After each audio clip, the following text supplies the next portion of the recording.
રાજકોટ જિલ્લાના ઉપલેટામાં આત્મહત્યાનો બનાવ સામે આવ્યો છે।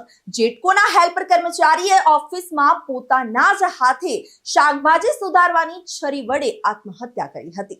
ઉપલેટા શહેરના કોળીવાડા પાસે કડિયાવાડમાં રહેતો 31 વર્ષીય રવિકુમાર વલ્લભભાઈ સોનગરા નામના અપરિણીત કર્મચારીએ યુવકે આત્મહત્યા કરી હતી।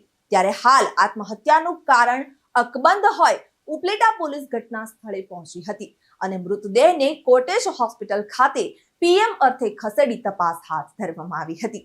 પોલીસ તપાસ બાદ બનાવની સત્ય હકીકત બહાર આવશે। ત્યારે મૃતકના સગા સંબંધીઓ અને જેટકોના કર્મચારીઓ હોસ્પિટલ ખાતે દોડી આવ્યા હતા। રિપોર્ટર ઇમરાન સરવદી સાથે ચક્રવાત ન્યૂઝ ઉપલેટા।